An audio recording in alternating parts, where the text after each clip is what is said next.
perform at the peak of their abilities. So today in the second session of the workshop, we aim at equipping the students from various research domains with the knowledge of various tools and techniques required to write and publish excellent quality research papers in the field of artificial intelligence. So we will be getting a wonderful opportunity to learn various valuable inputs from two of our most favorite teachers, Dr. Deepika and Dr. Madhuri. Both of them have been an author of various successful research publications. It is a pleasure to have you here with us today. Thank you, Bhavya, for such a sweet introduction. And shall I start now? Yes, ma'am. Okay. So is the screen visible? Yes, ma'am.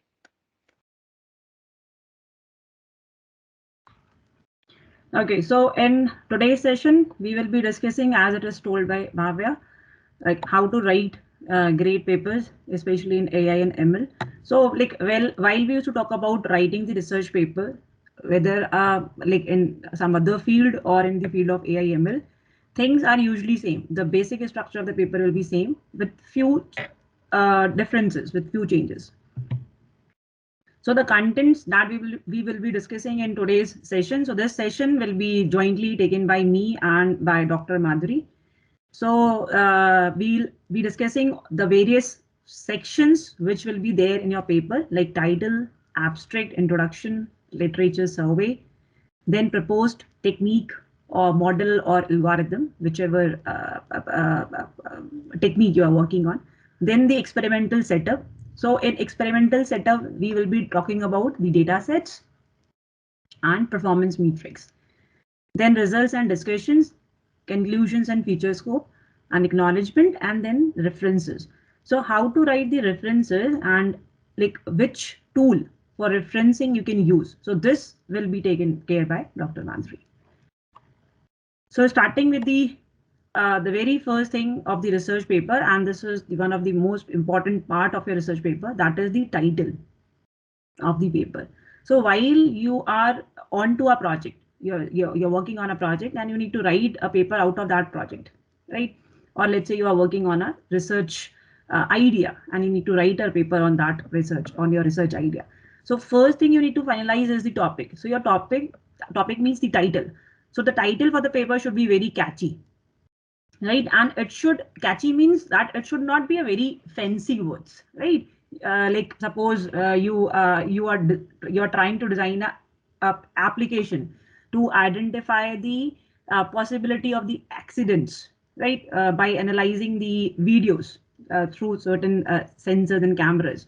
So suppose if you make the title of that paper as accident, right? So accident will not give a clear picture to the readers at what all this paper is about, what tools or what technology you are using for detection of the accident. That will not be clear to the users, right? So make the title in such a way so that it becomes clear to the user once the title appears on your paper. So summarizes the hypothesis of your paper. Hypothesis is nothing but the experimentation or the technology or the application you are proposing, so that you have to summarize in the title.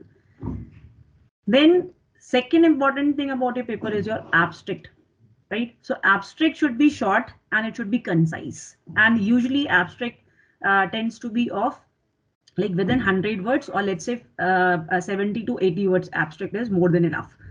So abstract states the aim of your study, for what you are writing the paper or what research work you have done. Then it summarizes the methodology, what approach you have taken. And then finally, you need to mention the results and the findings. Let's say you have designed algorithm, right? Or suppose you have done a comparative analysis. So you will be writing that yes, we conducted a comparative analysis in this research paper, and what are the findings? That out of 4 algorithms, this algorithm is performing the best, like that, right? So you need to be concise and very much clear about what work you have done in your paper, right? And another thing is, while you are writing your abstract, so you do not need to use the words I, or I did this in this paper, or we together have thought of doing this, and like you do not need to write it in that way, right? So simply you write, the example is there. So this is the example of the abstract. So here you can see that it is written that this research paper. So this is very important thing, because the students who will be writing the paper first time, so they will not be having this idea. So this paper or this research paper presents what. So whatever, if you are proposing algorithm, then you can write what kind of algorithm you are proposing, or if you are doing a comparative analysis, then you can write it in that way, that this research paper is focused on the comparative analysis of the algorithm, whichever algorithms you're using. Let's say you are using classification algorithm, then you can write classification. If you're using regression algorithm, then you can write regression, or let's say you are using some deep learning algorithms or something like that, right? So after this abstract, you need to specify some keywords. So the need of the keyword is that while the users, they used to search for the papers on the Google Scholar or simply on the Google search. So they search papers by some keywords, right? So keywords should be the words which are appearing in your paper, right? Let's say you are talking about the classification algorithms. So you can write the keyword as classification, right? Or suppose you're talking about the class imbalance problem in your paper, then you can write class imbalance. So you need to identify few keywords that what you are talking about in your paper. So from that topic, the keywords should be identified, right? So the keywords usually goes up to the limit of 5 to 6, not more than that. So it varies depending on the journal in which you are communicating a paper, or the conference in which you are communicating a paper. So minimum number is 5, but it can go up to 6, 7, right? Then comes the second section of the paper after title and abstract, that is the introduction part. So while you are writing the introduction, you need to try to answer the questions which are written here. So introduction should consist of the problem for which you are suggesting some solutions, right? Or the problem for which you have given some algorithm, right? So you need to talk about that problem first. What is the problem, right, on which you are focusing? Then why is that problem important, right?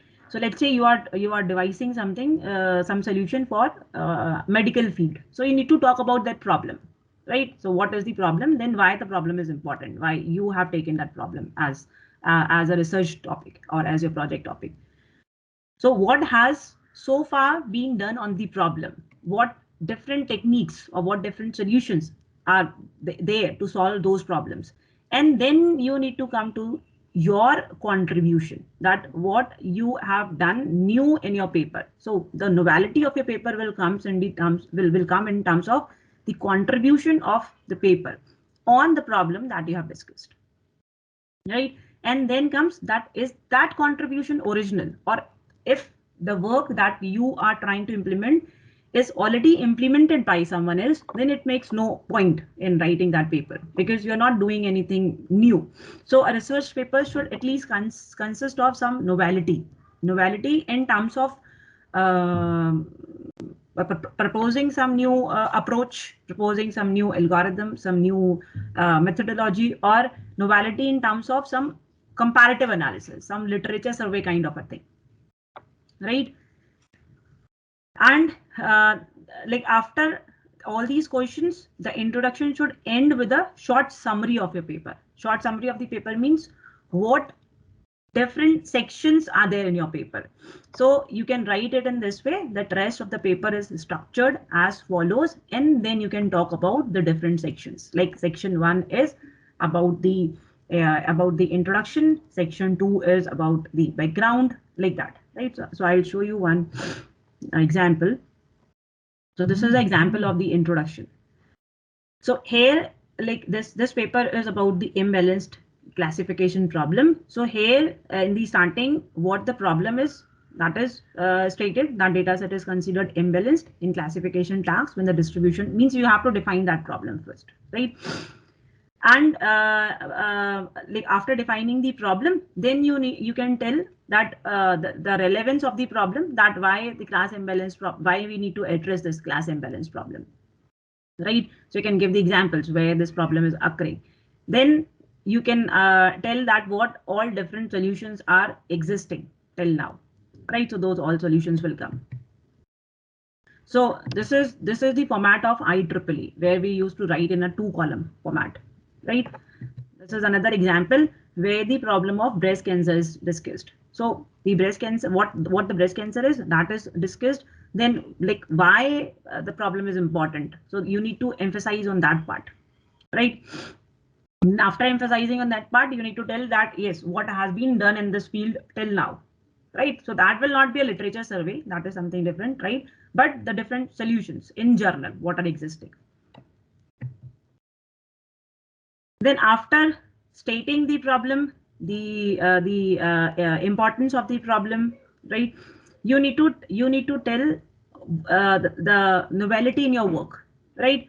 So can you hear the ping? Means if the readers are able to make out that what is the main objective or main contributions of your paper, right? So if the readers are able to make out this part from the introduction, because most of the readers, they used to read the abstract part and the introduction part, they go beyond the introduction.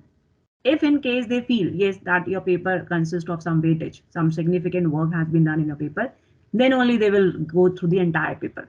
Otherwise they used to if your introduction is not well written, your abstract is not well written, then your paper will not be able to attract the attention of the readers, right? So many papers contain good ideas, but the problem is that the writer, the author is not able to distill out what they are or what they have done in that paper, right? So make certain that a reader is in no doubt about your idea. So be 100% explicit.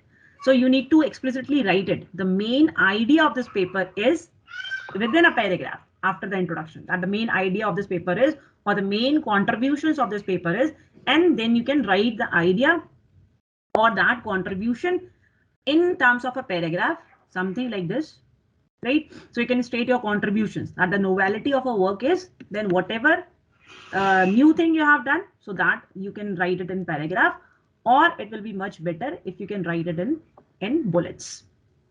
That in this paper, the major contributions of this paper can be summarized as follows. Then first point, second point, third point, and so on, so that it will become crystal clear to the readers that yes, what new you have done. So that will help the readers to differentiate between the existing techniques and the work which is done by you, right?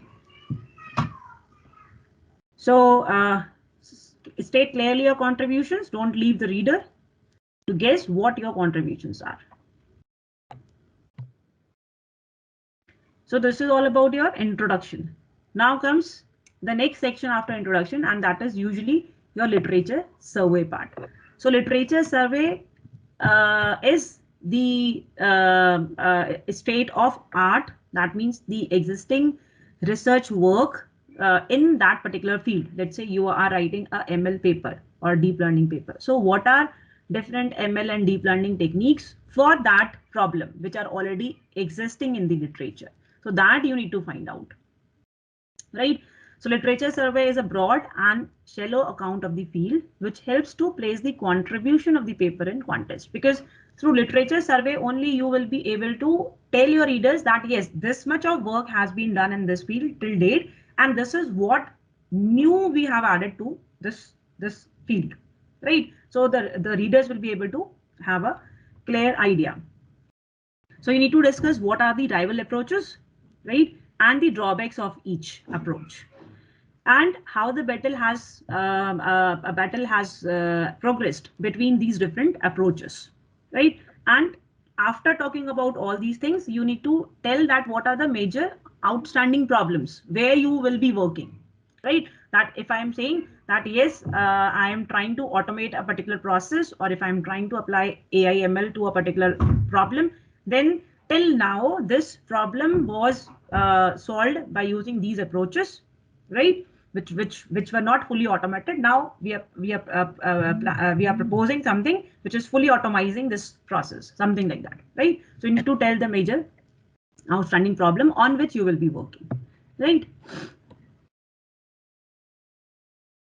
So here, while we are talking about the literature survey, right? So to make our work look good, right? We do not have to make the other people's work look bad. Means whatever the other persons have done, we should be in a habit of giving the credit to them, right? So how can you give the credit? So you need to warmly acknowledge the people who have helped you in your paper, first thing. Second thing is you need to be generous to the competition. That while you are trying to cite somebody's paper, right? So you can write that in his aspiring work, or in this aspiring work, the authors have proposed this method, right? Or we develop his foundation in the following way, something like this. Not exactly this, but something should in the literature survey should go on like this. And then you can acknowledge the weaknesses of the previous work in your approach, right? So giving the credit to the others will not diminish the credit you will get for your paper, right? So this is a research ethic. Then after completing the literature survey comes your proposed methodology section.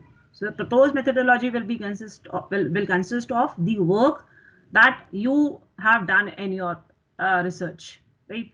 So proposed methodology section, let's say you have written an algorithm, or you are working on some algorithm, then you can write that algorithm in the in terms of the steps. That step 1, step 2, step 3, because then it will become clear to the user instead of writing it in the paragraph that the in the first step we did this, then second step the algorithm will be doing this, right? No, instead of writing in the paragraph, it's better you break the entire process and write it in terms of these steps, right? Because again, steps, if something is well written in terms of these steps, right? So that will be more attractive, more easy for the users to get the things, right? And whatever, like if you are having certain mathematical formulas, right? So you write those formulas also here, and whatever notations, like here several notations are used. So you need to define that, yes, this notation is denoting what. So you can give a brief description of this notation either before or after the algorithm, right? Then after giving that what you have proposed, you need to prove that yes, if you're saying that you have designed this technique, then how it is working and how it can be proved better than the existing solutions. Then for that you need to go to the experimental setup. So first in the experimental setup, write in subsections. So first subsection you can talk about the data set, right? So what all data sets you will be using, you have to clearly define that data set, and you need to clearly cite the source of that data set, from where you have taken that data set, right? So maybe in few works we use the real world data sets that we used to get either in GitHub repositories, Kaggle repositories, or many other machine learning based repositories are there, like UCI repositories there, Keel repositories there, right? So from all these repositories, you will be able to get the very commonly used real world data sets on which you can apply your own experiments. But in case if you're working on such a problem where the data sets are not available, or you want to show the working on the synthetic data set, synthesized data set, so you can generate your own data set. In that also you can describe that what different parameters you have taken for the generation of the data sets, and what all different attributes data set consists of, and how many records are there in that data set, right? So you need to clearly talk about the data sets you are using in your work, right? So here again an example is there, like the breast cancer data set is used in this study. So they have defined, see, everything about the breast cancer. And again, when you are defining your data set, it's better you give the description in terms of table, because that becomes very clear to the reader if the information is in the tabular manner, like the characteristics, the value, then again the characteristics and the value. So you can talk about the different attributes which are there in your data set. You can give the description of those attributes, what different kinds of attributes are there, whether all the attributes are integer or numeric, or some categorical attributes are there, or some missing values are there. So like this, you can give the whole description of your data set. So if you're using multiple data sets in your research paper, like here, this is another example of the data sets. So here multiple data sets are used. So you can give the name of those data sets, the number of features which are there in those data sets in a single table, right? Then the number of instances. Let's say if you're working on the imbalance problem or something like that, then you can define the majority class instances, and the minority class instances, and the imbalance ratio. Right? If you're not working on this part, then you can keep your table till this point also. Right? So if in your data sets you have different classes, so in another table you can talk about the different classes. Like in iris we have Setosa, versicolor, virginica. In wine we have the classes like the quality of the wine. So quality of the wine 1, 2, 3, 4, 5. In PIMA we have positive and negative class labels. In Sonar Mind data set we have R and M. So like this, you can also talk about the classes, that what different classes are there. So that was the description of the data set. Now within experimental study, you can also talk about the classifiers used. So this will be the case when you are using the classification algorithms as your base algorithms, right? So this is an example for that. So if you're not using classification algorithms as your base algorithms, then you can define the classification algorithms in a separate section before the experimental study, right? You can write the algorithms like decision tree, then you can write 5-6 lines what decision tree does. Then suppose you are using SVM also, then you can write SVM and what SVM does, 4-5 lines about SVM, like that. So you can explain different base classifiers that you are using in your study. Or like if you're writing, if already your paper is too big, so instead of explaining all the classifiers explicitly, you can only tell about what all different classification algorithms you're using. That also you can do, right? And in experimental study, you also have to tell that which this train test split technique you are using. Like mostly we use 5-fold cross validation or 10-fold cross validation, right? So in AI ML, we used to tell that what is the splitting criteria that we have taken. Either you are simply using train test split, and what is the ratio that you are considering, whether you have tested your data on different possible combinations like 25, 30, 25, this 85, then 70, 30, right? Something like that. So you need to define it properly, that what different techniques you're using for train and test split, because in AI ML you have to use two subsets, right?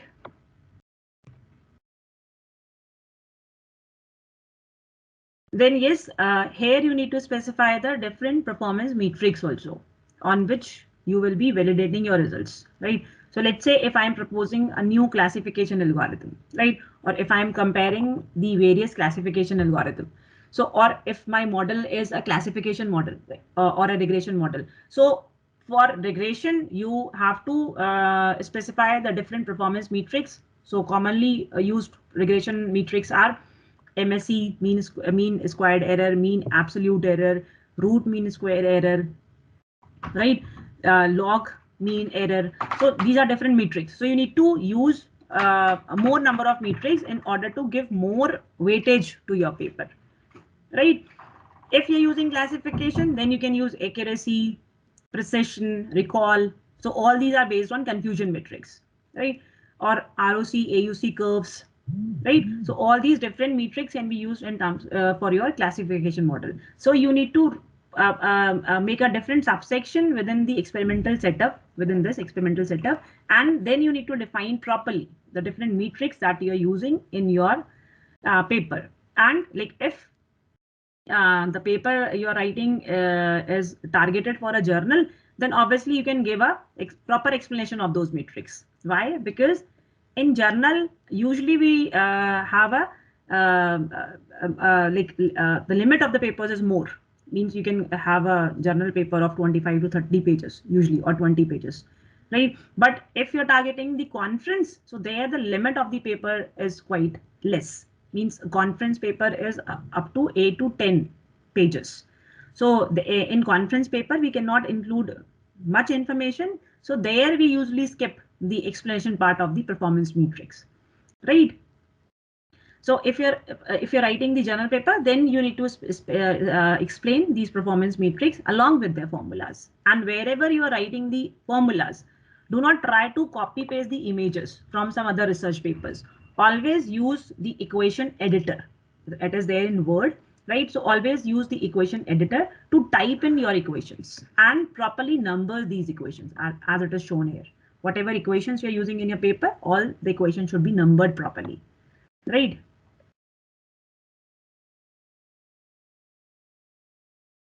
Then comes the very important part of your paper, that is results and discussions, right? So whatever things you have done, you have to show the results of that proposed, the claim you're doing, that yes, I have done something new, I have done a comparative analysis, right, which has not been done so far. So if you're claiming something, you need to prove it, and that proof comes in the experimental results section, right? So again, in experimental result sections, instead of writing everything in terms of the paragraph, you make proper tables for that. Like here, a table is shown for the performance measures on different ML techniques. So here, the ensembling techniques are used, SVM is used, KNN, decision tree, logistic regression. So these are different machine learning techniques that has been used. And on these different classification machine learning techniques, the performance measures used are accuracy, F-score, R-square, and this is tenfold, right? So different results for these different performance measures are shown here. So you need to make the table something like this, not exactly this, but yes, something like this. Then coming to the language and style of your paper.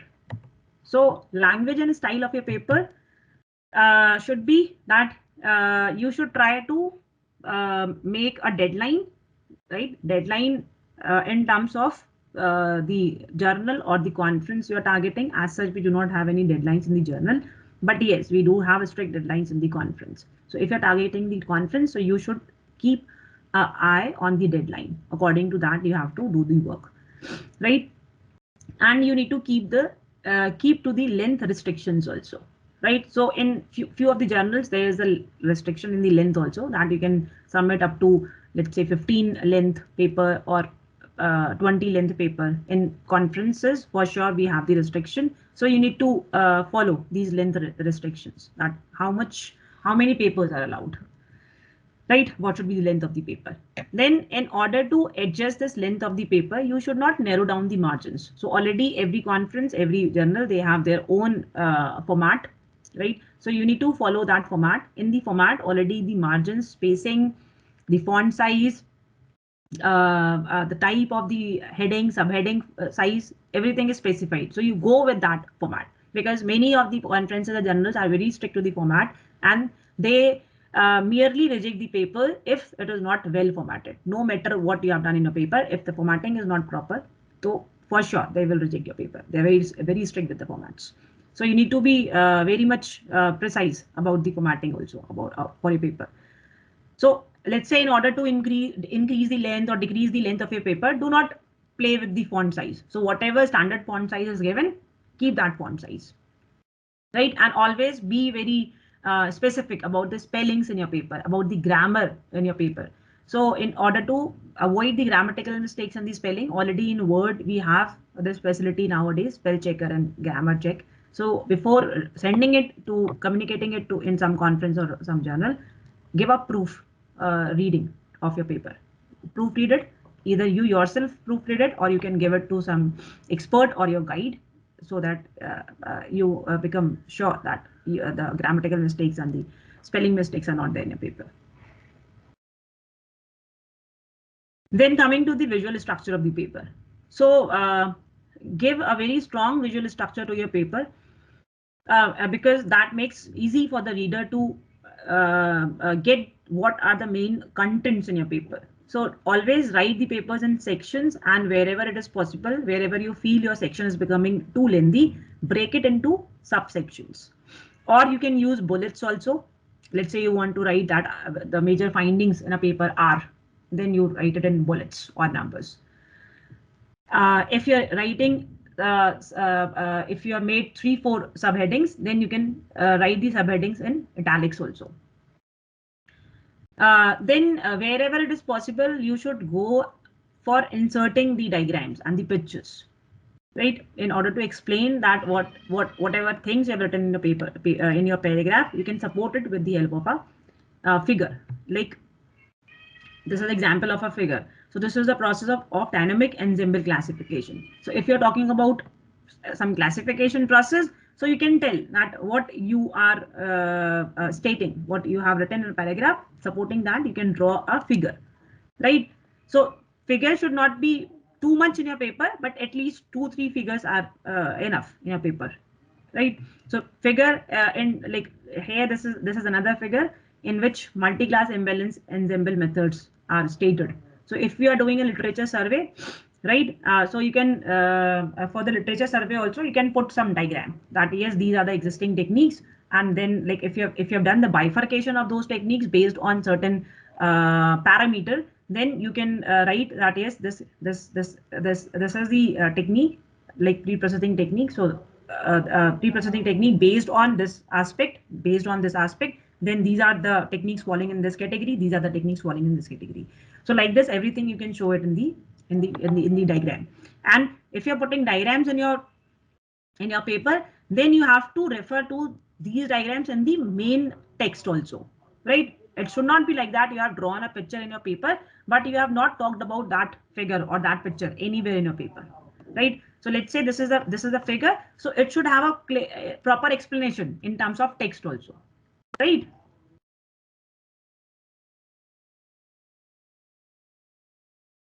Okay, so any questions you want to ask till this point? So before I'll hand it over to Madhuri ma'am, let me show you one paper also.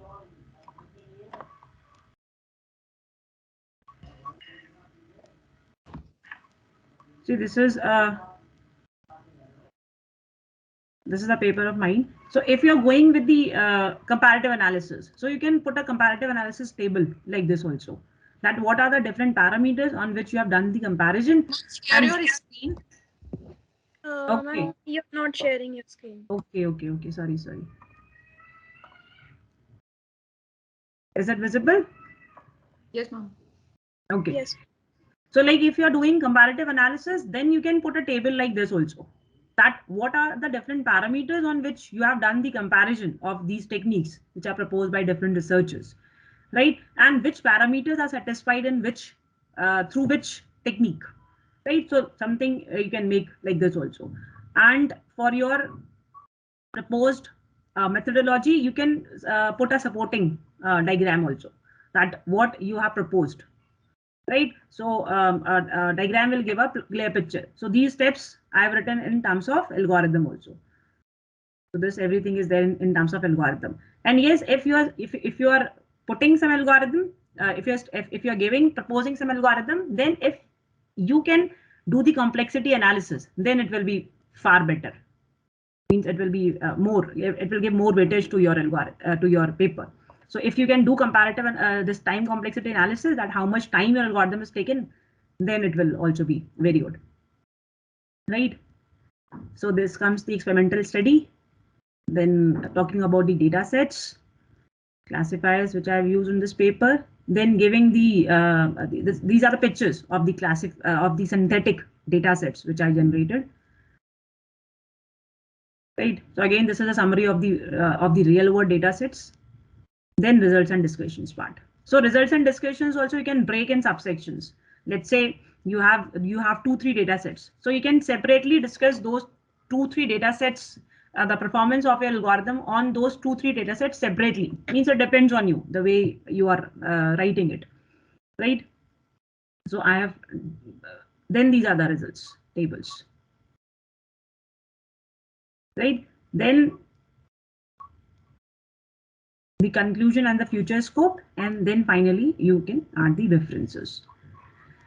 Right. So whatever references you are writing, you are citing in the literature survey, all those references should be here. Right. And more about references, I'll not talk much because this will be taken care by Madhuri ma'am. Any doubt at this point or any questions anyone want to ask? You all can post your questions and queries in the chat box. Okay, then. Yeah. Thank you so much, ma'am. This was an amazing start. And thank you so much for taking time from your busy schedule and make us master the art of research paper writing. Now we have Madhuri ma'am with us, who will tell us about the results section and how to conclude the research paper. Okay, thank you so much. So that was a great session with Dr. Deepika Pantola ma'am. Now I will discuss the references, how to write the references in your research paper. So basically whatever you are writing in your 6 pages or 12 pages, 20 pages research paper, whether it is abstract, introduction, related work, result, experimental design, references used to provide the authenticity to your words, whatever you're writing in the introduction. So basically, why you used to provide the references to avoid the plagiarism. So if you are writing, if you are working on any particular disease to detect by using the artificial intelligence or machine learning. So basically we have to provide the introduction of the disease key. Actually, this is important to detect it or not. If some doctor or some scientists are saying this disease has to be detected at the earlier stage, otherwise the mortality rate will increase in India or some other countries. So that's why you are working on that particular problem. So you have to cite these words, whether it is provided by the scientists or doctors. So you have to provide the acknowledgement. So to avoid the plagiarism, you have to provide the references showing the breadth of your research. If you are parting on any application area and you can cite 10 or 20 research papers in your particular research paper, that shows that actually this is a problem. Other 10 or 20 researchers are already working on this problem, and now you are also want to solve that problem by using some other techniques. So that shows the breadth of your research. To acknowledge direct quotes, if you are taking direct quote of any particular scientist, then you have to give them the credit. So you have to provide the reference of that particular journal, conference, or any magazine also, to provide the evidence to support your argument, basically. So if you are arguing something, you want to prove some research, then you have to take some key point in your favor. So to cite these key points in your research paper, you have to provide the references. Next, allowing the readers to verify your data. If you are working on any problem, you are providing the data, you are writing some innovative technique, then actually you have to cite the data also, so that readers can verify that you are working on an authentic data or not. So, or you are working on the data which you are collected by using a survey. You are collecting the data using the survey or any authentic website like UCI Machine Learning Library. So you have to cite these portals so that readers can verify that you are working on authentic data set, or actually you are not working on a proper data set. So these data set actually go for the result section also, that your results will reflect to that particular pattern or not. So that's why you have to cite your data also. Now, when you have to cite, so whenever you are taking quotes, use someone else's exact word. Although there are restrictions that you can only use 1 or 2 quotes in your research paper. So whenever you are using these quotes, you have to cite, you have to provide the references of that particular author. Next, if you are copying the figure, table, or any structure of another author's work, then you have to provide the references. Although some journals will ask you to get the permission from that author, that you have to get the permission from that author that you are copying the figure from his work. Next, paraphrase. So that we have to use in your research paper. We are restricted to do this. We need to convert someone else's idea into our own words. So whatever we are taking the idea, whenever we are writing, you can say that I'm writing these words in my own word. still the idea is published by someone else. So you have to cite that idea also. It's not about the words only, like you can say that I can write these concepts in my word, there is no any plagiarism and all, but still idea is published by someone else, so that's why you have to cite. You have to provide the proper credit to these researchers. Next is the summaries. So use a brief account of someone else idea. If you are taking the, if you're summarizing someone else idea also, then also you have to cite. So this is about the IEEE referencing. So all sources or information such as quotes and someone else, everything you have to acknowledge in your writing. And the writing style is basically providing the number in the big bracket. So in the IEEE referencing style, a number in big bracket is inserted at the point in your writing where you cite another author's work. And in the sequence, you have to provide the bibliography. Bibliography means the whole structure of the research paper, the year in which that research paper is published, the journal in which that research paper is published, and the author's name who published that work. So everything you have to write in your paper.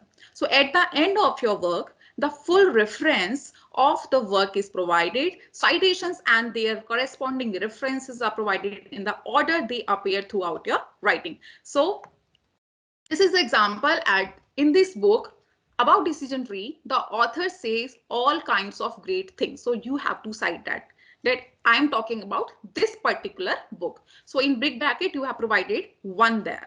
Okay. So I cited them, and now I would like to cite something else or something I read in this journal.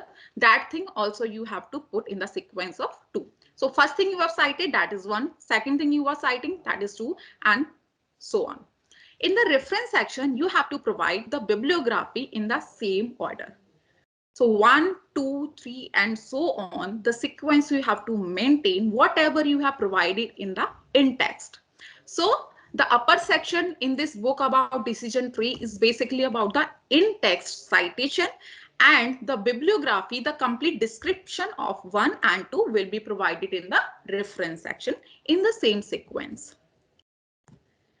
This is the IEEE citation format somewhere. So first you have to provide the number, the sequence. So this is number in the yellow color. Next, first name initial with the last name. So if I want to cite the author David Wilson, so David Wilson B with the initial and Wilson the full name. So that is the syntax of IEEE citation. Next, you have to provide the title of the paper, or any title published in the magazine or somewhere else, or any website. So that title you have to put in the quotes. Next, the website or the journal name you have to provide after the title.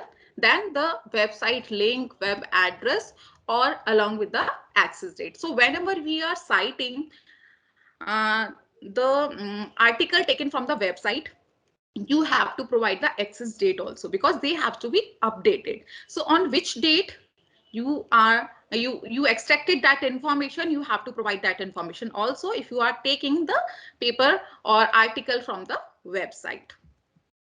Okay, so now we are going to the part of something like how you can manually write the references or how you can go for the reference tool. Okay, so these are some reference management tools. So suppose that you are working on a research paper which is containing 50s or 100 citations. Actually, if you are working on the thesis, whether it is the master thesis or the PhD thesis, so there are hundreds of references in the bibliography part. So how to maintain these references, how to maintain the proper sequence which we have provided in the in-text, or you have to provide in the bibliography part also. To maintain this sequence or writing these proper format of the references, we can use the Mendeley, EndNote, RefWork, and Zotero. So these are the widely used reference management tools in which we are going to discuss the Mendeley here. So first of all, let me know how you can manually cite the paper. So suppose that I'm writing some study here, I want to put some introduction part, and I got to know that my mentor told me you have to cite this first syntax. So breast cancer is very critical malignant tumor which instigate from the abnormal growth of breast cells. So my mentor told me to cite this. So I have to cite this this statement from particular any journal, like something like this, suppose that. So for if I'm going to manually write the bibliography of this paper, so I will copy that name.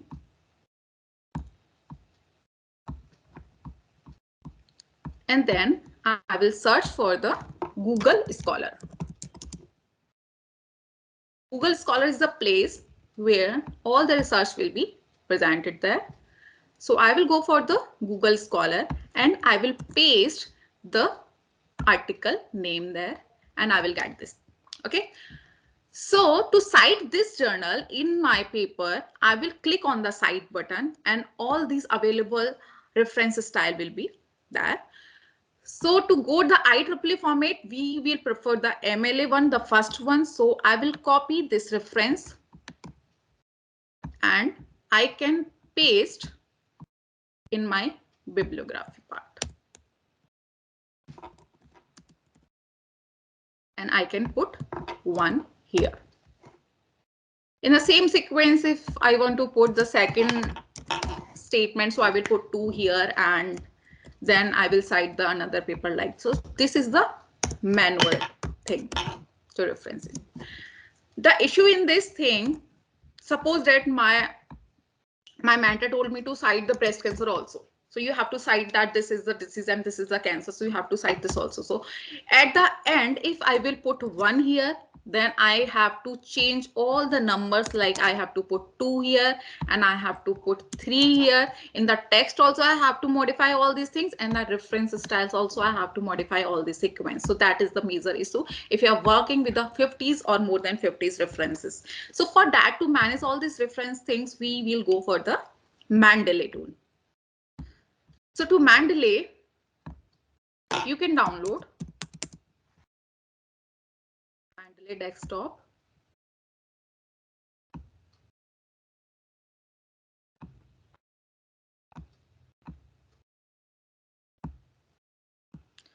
So you can download now for Windows, and when you will download that and you will install that, you will get the screen something like this. I've already installed it, that's why it is showing something like this. Otherwise it will show blank to you guys.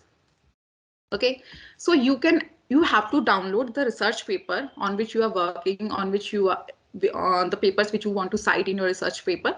So you can add new, import library, add new entry. You will click add new entry here.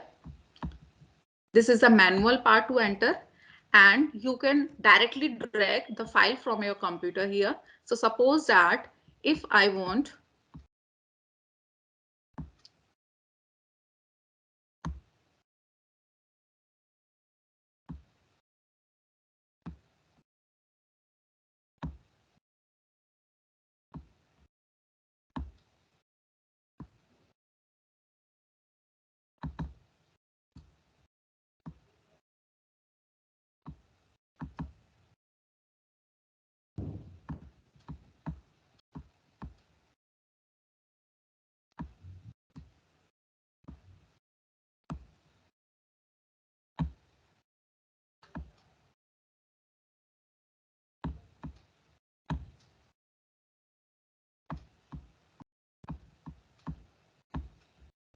so you can add your papers by using the add new papers. Okay. Now you need to connect this Mendeley to your Word file, because you are writing your paper in the Word and you want to cite your paper here in the Word file. So you have to connect this Mendeley to your Word first of all. Okay, so how you can connect this Mendeley to your Word? So this is the tool section here. You have to click on the tool section, then you will install the Mendeley site for Microsoft Word. First of all, you have to use the BUID for that. So this is already installed for me. So get it now option will be there and you will click on get it now. And after that, you will get one Mendeley site option in the reference section of your Word file. So you are working on this Word and you will click on the reference section, and at the last option, you will get the Mendeley site here as an option. You will click on this Mendeley site and all the references, all the papers which you have uploaded on the Mendeley will be visible on your Word also. So that will be easy. You can search here the paper and you can cite. Suppose that I want to cite this statement.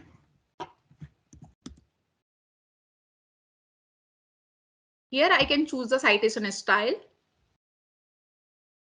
So I'm going to choose the IEEE one. So reference and citation style, two options will be available there. So to choose the citation style, I have to click on update citation style. Now I will get the references in the format of IEEE only. Okay, so to cite this statement, first statement, I want to cite this paper for that. So I will click on this one. I can search here also. So suppose that I want to cite this thing also in my research work. Now I want to insert two citations. So 1 and 2 will automatically come here. And suppose that in the reference section, all these will come automatically as an references here. So you can cite the paper one by one also. Suppose that I will cite this statement with this paper. So I will insert one citation. Automatically it will maintain the number. You don't need to do anything. Okay. Suppose that now my mentor asked me to cite this thing. So I will cite this statement. Suppose it with this paper. So I will click insert one citation. Automatically the sequence will be updated here. So that is the beauty of Mendeley. So if you're working on a research paper which is around 20 pages, so to maintaining the sequence, it will be very easy to writing the citations. Now in the reference part, if you are citing all these numbers in your paper, now you need to import the bibliography. So it is the single button here to insert the bibliography. So to click, you will get the bibliography here in the IEEE format only. Is this easy? Is this interesting? Okay, so I will suggest you to use the reference management tools in your research paper, so it will get in the benefit or in the habit also that whatever you are, if you are writing the 6-page paper, I will suggest you to go for the reference tool only. If you are writing the thesis or some the big article, then also I will suggest you to use the reference tool only. It will save our time and it will save the formatting issues also. So this reference is not that much easy thing.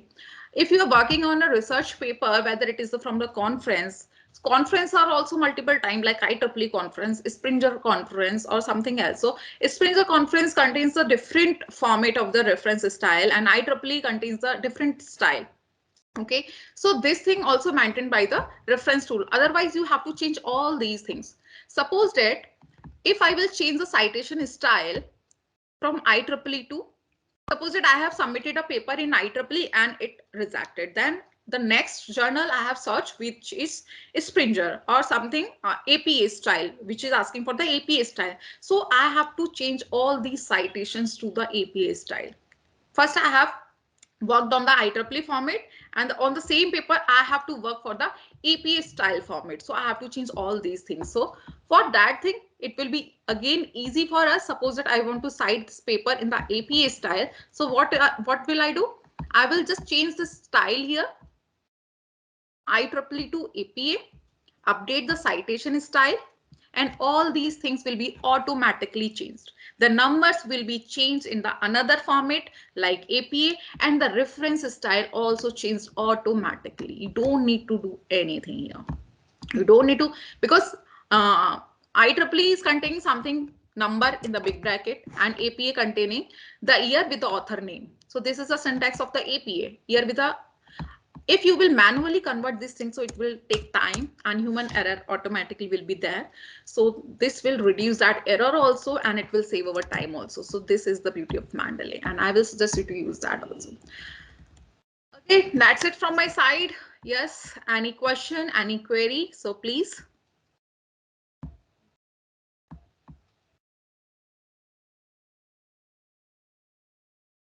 Any questions?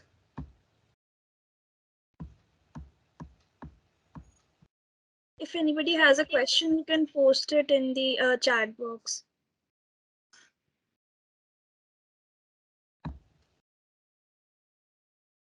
Okay, let me check the chat box also.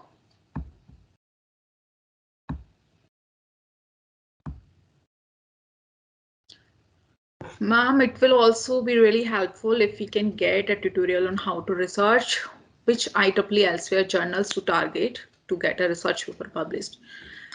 So the difference between conferences and journal is, in the conference, what you can do, you can target one technique, and if it is working well, then you can show the comparative analysis also. Okay, so you can work with the existing technique and you can provide the comparative analysis with the different technique of the same domain. Or what you can do, you can perform the analysis on a one data set and you can verify that analysis on the multiple data sets. So that can work for the conference. But if you are targeting the journal, then you have to tune the already existing technique. Whether you have to create the novel technique or you have to tune or you have to modify the already existing technique in a positive way, so that can provide the better results. So that you can go for the journal. So two things are there. If you are creating a novel, if you're generating a novel technique, that will go for the journal part. And the next thing is, if you are able to solve the problem which is actually a problem exist in the real world, and you are able to solve that problem with the existing technique also, then that is again a novel work for you. So you can work with the both side. If you can able to generate a novel technique in the machine learning, AI, whatever field, then it will go for the journal.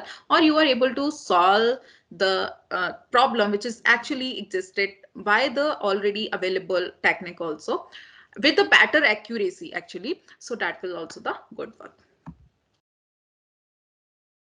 Okay, I think Bhavya, that's all. Okay. Thank you so much, ma'am, for being an amazing guide to us. And I hope all our research enthusiasts are elated as well. I hope this workshop is ending with everyone acquiring knowledge on best practices and expertise required to write accurate and concise research papers. Thank you so much, ma'am. Thank you. Thank you so much.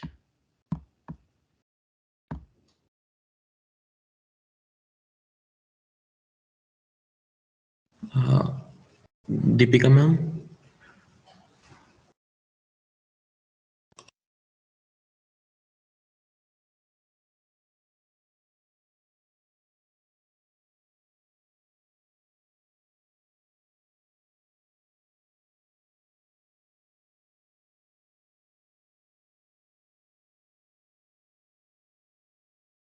Thank you everyone for joining. Stay tuned for next session.